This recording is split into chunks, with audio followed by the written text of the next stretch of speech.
Good morning, everyone. Welcome back to Witches the Moon. I am your Thursday hostess, Natalie, and this week's topic is urban legends. Before I get started in this topic today, I want to give all of you, the viewers, and my fellow Witches the Moon, my deepest apologies at the extreme lateness of my video. Honest to God, this is the seventh time I've tried to record this video now. I didn't get time to record it earlier in the week or over the weekend like I normally do. And yesterday my husband was being an absolute dick, so I was not able to get anything done. Every time I tried to record it, he would either send the kids in to interrupt me or he would come in himself. So, that being said, I do apologize, and let's delve right into the topic. Now, I got an opportunity to see Eva Maria's video, and I think she did a wonderful job in defining urban legends and kind of discussing their origins and so forth. I agree with her that I think it harkens back to our oral tradition. One thing I would add to that, though, is that I think it goes more in line, not so much just with the storytelling tradition, but in the tradition of like Grimm's fairy tales, where it's more of a cautionary tale. Most urban legends tend to be something that tends to be kind of creepy or scary. They're not really... you don't ever really hear a happy urban legend. You hear something that's kind of creepy or would cause you to take caution in a certain situation. So that being said, urban legends can be found all over the world, and I'm going to share a few that I found. The last one I'm going to discuss is one that's of particular interest to us within the craft, and then I'm going to take a few minutes to discuss how I think urban legends relate to the craft or why we would be talking about this on a channel like this. Now, there were several urban legends that were from Japan. Two in particular that caught my attention was one called the Slit Mouth Lady. And apparently this woman walks the streets of Japan in the cities. She was once the wife of a samurai who he was very jealous, very insecure, and was convinced that she was having affairs. And so she was quite beautiful, and obviously other people wanted her, and he became convinced that she was unfaithful to him. So one day he slit her face from side to side like this. Well, this woman will apparently wear a surgical mask, and she may approach you on the street, can be daytime or nighttime, and she'll ask you, do you think I'm beautiful? And if you say yes, she'll rip off the mask and say, well, how about now? If you say no, then she slits your throat. And if you say yes, then she slits your face so that you can be as pretty as she is. So it's all in all a pretty terrifying tale. And apparently it was scary enough that people had to... they actually had extra security called out for the schools and so forth on the streets. Extra police presence. I thought that was kind of interesting. The next one that I came across was something called the Mayura Mask or the Mayura Mask. This one is apparently has to do with a haunted mask. I did not read the entire urban legend because frankly I found it a little and normally I think these are kind of cool because I really like to study the origins and the wording and see how similar they are to other origins, other legends. This particular one was based around a video game. Apparently somebody got an old game system from a friend and when he went to college, and it came with like one game, so he goes to the store to get some more games, like the used game store, comes across a couple that he's kind of drawn to, and it ends up unlocking the door of this haunted mask. And if you want to read that one, go right ahead. These legends that I'm discussing, I got several of them from a website called playwithdeath.com, and it was a listing of what they considered the 10 scariest urban legends. All of these legends are listed on that site, and especially the last one, which I think will be of particular interest. The next one I wanted to discuss was also from Japan. It was called the Red Room, and this one is more of a modern day urban legend, so to speak. I know that some are, like from when I was growing up, we had urban legends, and I'll talk about a few of those in a minute. Things that people do. This one was called the Red Room, and apparently there is a hotel in a specific part of Japan where they will not rent out this one room. because there was a businessman who was renting the room next to it. And as he's working on his computer, all of a sudden his computer starts typing by itself, and it's one letter at a time. And it spells out, "How do you like the red room?" And he gets very unnerved by this, is trying to figure out how somebody can be tapping into his computer. So the police are called in. And as it turns out, a young man had committed suicide in the room next door, and his blood was all over the walls, making it red. That one was a little gruesome. Some of theirs tend to be very gruesome. The next one that I came across was from Hong Kong, and this one apparently is quite well known in that area. There's a specific building called the Nam Kwu Terrace, and this building is known to be haunted, and a lot of people have gone out there, kind of like ghost hunters kinds of things.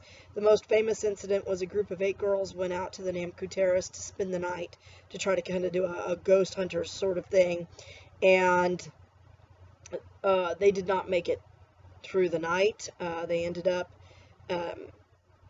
having some sort of experience there that freaked them out enough that several of them fled. 2 of them did not. One of them died on the spot, and the other one, when the police came to remove her, it was as if she could not move. She seemed to not be able to leave the parameters of the building, and fought them violently. She's now in a psych ward. So, and that apparently was a true story on that one. So who knows what they encountered up there, but we'll get to that one in a minute. The next one that I thought was interesting was called the Bunnyman Bridge of Virginia. And this was one that I found particularly funny because I had heard of this one before, but wasn't very familiar with the story. Essentially, this bridge, which is called the Bunnyman Bridge, and they have a picture of the bridge on the site. It's a very nondescript looking, kind of just a bridge that's got the little walkway underneath it, you know. But apparently, several years ago, there was an insane asylum in the area. Doesn't that sound familiar to you for an urban legend? And no one wanted to live in the area near the asylum, so they decided to move the asylum because they wanted to develop the area. So what they did was they started busing the inmates to another location. There was a crash, and several of the inmates escaped. Now, most of them were caught very quickly. 2 of them were not. And over the next few weeks, as people were looking for these people, they started noticing that rabbits were showing up dead, being hung in the trees, getting eaten. Some of them looked like they'd been partially eaten. And people started to get kind of scared. Then they find one of the inmates, and he's in the same condition as the rabbits. As it turns out, it was the other inmate who killed him and who was killing the rabbits. This man was supposedly committed to this institution for killing his wife and children. They caught him, well, they found him, but as they were pursuing him, he was hit by a train in the spot where the Bunnyman Bridge is.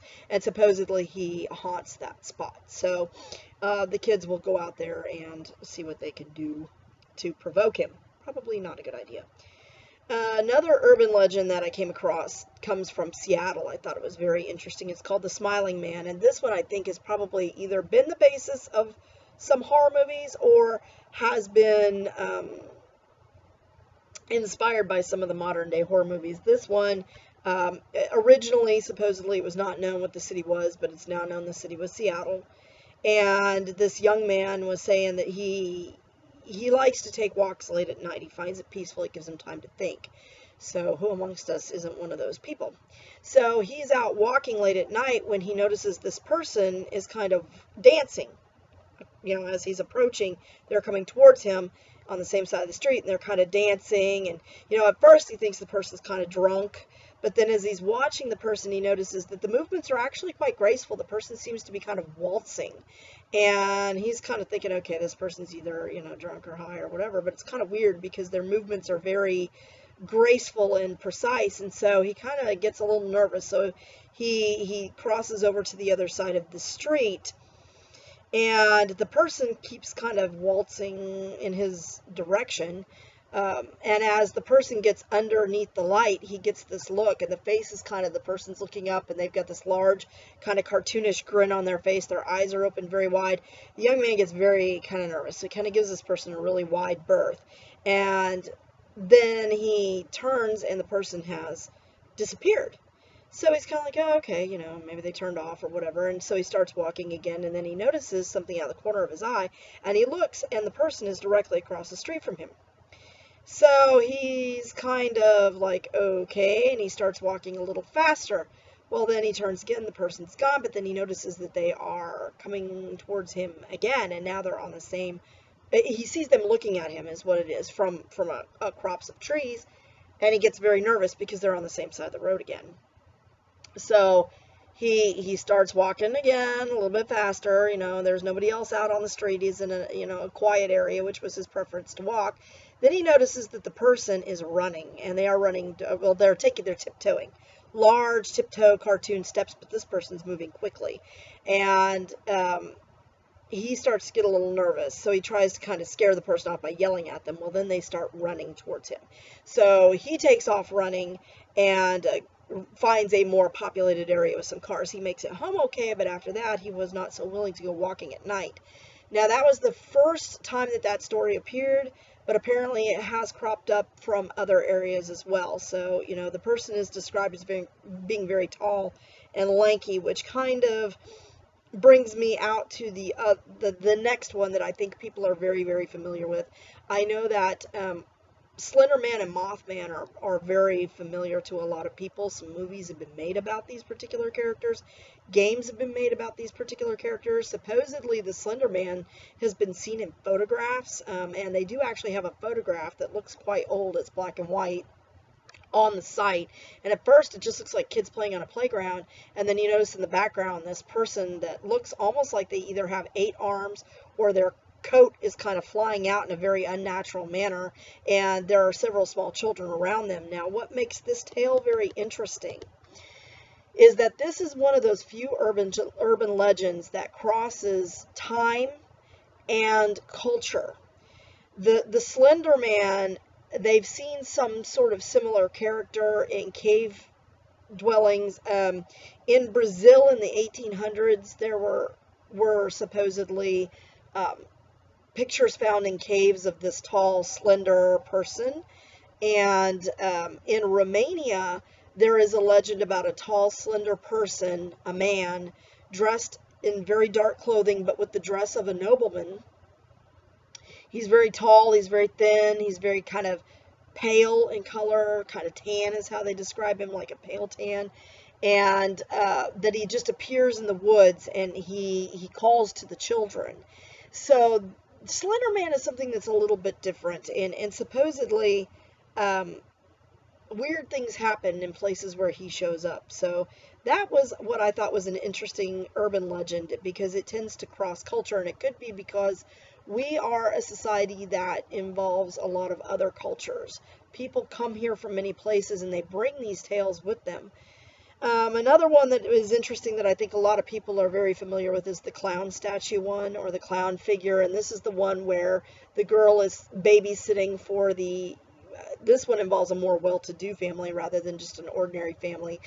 And the father tells the babysitter, look, we're going out for a date night. Put the kids to bed, and I want you to just watch TV in this one room near the kids' bedroom, you know, and kind of keep close to their bedroom, but don't stray out of the room. So the girl puts the kids to bed, and she's sitting down, she's watching TV, but they have this clown statue in the corner that's just kind of wigging her out. It just seems to be staring at her, and it seems to follow her movements, and it's making her kind of creeped out. So she calls the dad and says, hey, look, can I go sit in another room?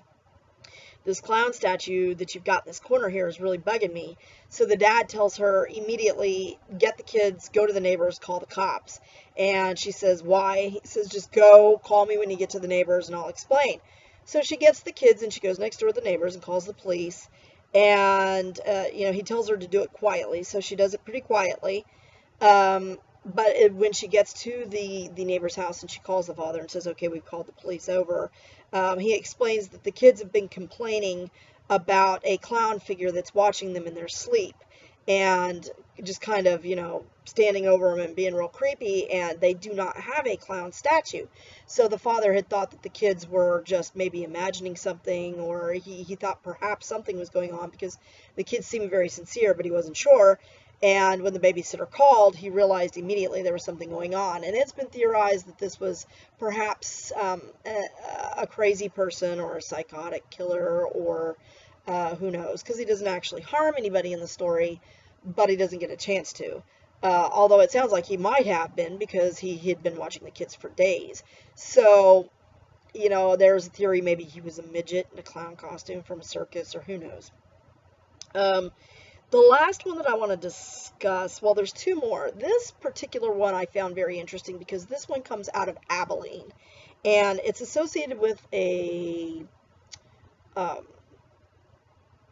journalist. The person who this story first supposedly originates from is a journalist. And this was a particularly creepy story. This one takes place here in Texas. And this gentleman lived in Abilene at the time. Abilene is not too terribly far from me. Couple of hours drive. And this one is kind of creepy because this is a story that's similar to other stories in other parts of the world as well, but not exactly the same.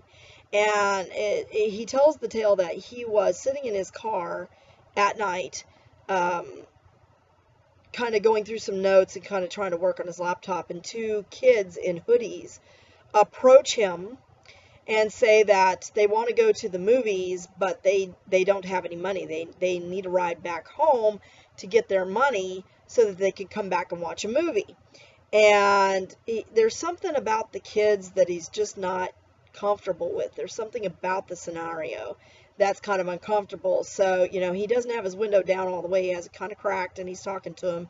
And he kind of looks up at the movie theater and realizes that the last movie of the night has already started. And by the time he gets these kids to their house across town where they say they live and back again, there would be no way they could be watching a movie. And so he says, no, I just, something's unsettling. And as he's kind of stalling, the kids become more aggressive, particularly one. And come on, man, we're just kids. Let us in the car. You've got to let us in.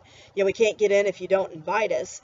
And as this kid's kind of getting more aggressive, his hood falls back, and the man realizes that these kids' eyes are completely black. They have no pupil, no iris. Their eyes are just black. Now, this is a theme that I think you see a lot in horror movies. What they thought was most interesting about this is the fact that this man is a respected journalist who really has no motivation to sit there and lie or make up such a story. So either he had a moment where he was a little loopy, or something happened that really wigged him out. Perhaps the lighting was poor, who knows.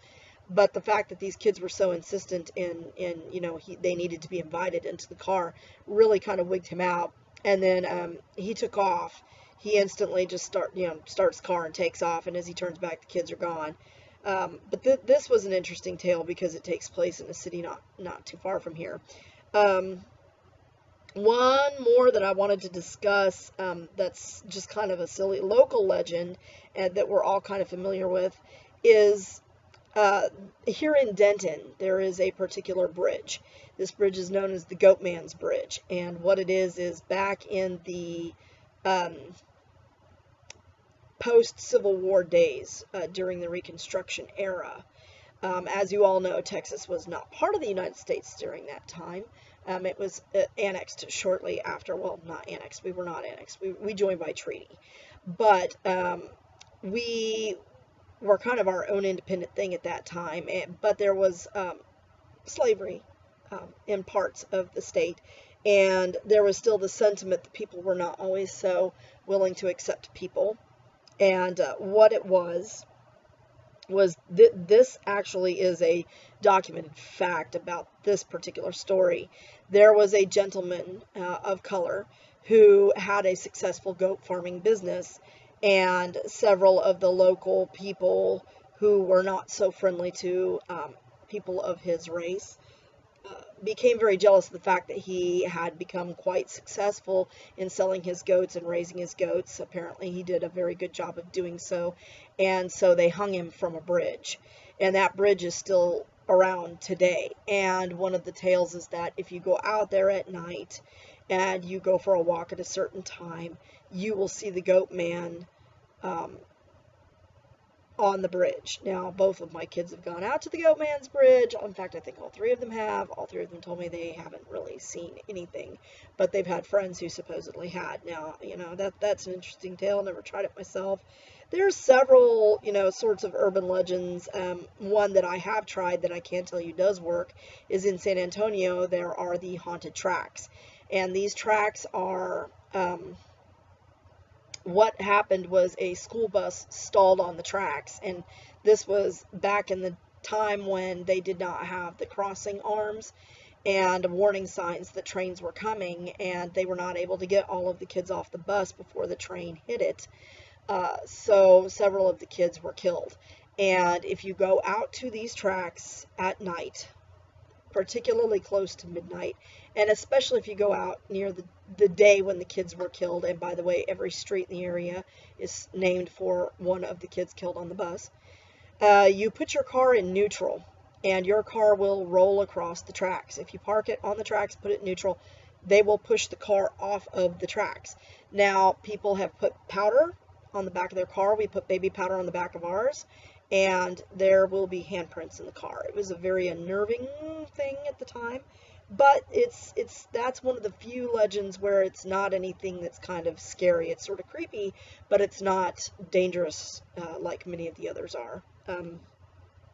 The last legend that I wanted to discuss was one that is a play on a very old urban legend. Many of you are familiar with the Bloody Mary, Bloody Mary, Bloody Mary, where you go in the bathroom and you turn off all the lights and you light a candle and you say, Bloody Mary, Bloody Mary, Bloody Mary, and she's going to appear in the mirror. What I found particularly interesting about this one, and you can look this up on the playwithdeath.com site, but this one was what they considered the most scary urban legend. It was called, they call it the Midnight Game. And the reason I think this one's particularly of interest to those of us in the craft is that, and I'm going to read this exactly to you, this urban legend is the only one which you can choose to experience for yourself, if you're so inclined. The Midnight Game is a popular name for a supposed ancient pagan ritual. It is somewhat similar to the creepy Bloody Mary urban legend. You can think of the Midnight Game as the 21st century version of the myth of Bloody Mary. If you want to try the Midnight Game for yourself, and frankly I'm not sure why you would, you'll need the following list of things: a candle, a location with a wooden door, a few drops of your own blood, a blank piece of paper, a lighter or box of matches, salt extremely important. If you are planning to do this with other people, each person will need their own set of these items. I honestly don't recommend that you go through with trying this. The rumors surrounding this particular very scary urban legend suggest that this game could very well be lethal and can also cause permanent psychological damage for those who get out of it physically unscathed. Again, we highly recommend that you don't actually do any of these steps. It makes for an interesting read, but frankly it's not worth the risk. To play the Midnight Game, you need to do the following steps, and it goes into the steps. This game ends at 3:33 a.m. if you fail to relight your candle and you failed with the salt. The common belief is that you will have vivid hallucinations of your deepest, darkest fears, hallucinations which you may never recover from. At 3:33 a.m., the Midnight Man will leave, after which you will be safe. Do not do any of the following things while you're playing the Midnight Game. Turn on the lights, use a flashlight, go to sleep, use another person's blood for your game, substitute a candle with anything else, such as a lighter, provoke the Midnight Man. Please note, if you invite the Midnight Man into your life, it is suggested that he/it never really goes away. And it says no one knows whether it's a hoax or not. All I would say is that I definitely would not tempt fate by trying these steps. The source is as of yet unknown, but as I mentioned earlier, it is believed to have been a form of pagan ritual punishment. Now, that, of course, is something that I find a little inflaming, because especially in this time when many of us are returning to a pagan path, things like this could be somewhat damaging to us within the craft in terms of how people view our rituals. A lot of times people tend to assume that what they know about something is all there is to know about something. and they don't like to ask questions or investigate or get more information before they form an opinion. So with things like this out on the internet, and everybody knows that you can't believe everything you read on the internet, yet a lot of people tend to. And that's something that I find very interesting. Of course, many of you know that recently there was the Charlie, are you here thing that all the kids were doing that was spreading like wildfire on the internet. And many of us were saying, yeah, that's probably not a good idea because you don't really know what you're doing. And when you put that kind of energy out there and you don't have the proper protections in place, then you might be opening the door to something you don't want to open. Folks, I'm going to have to end this video here. Again, I would just caution, when spreading these kinds of urban myths, be certain that, people understand that this may or may not be truth. And remember how it might impact our path. Thanks. Have a good day.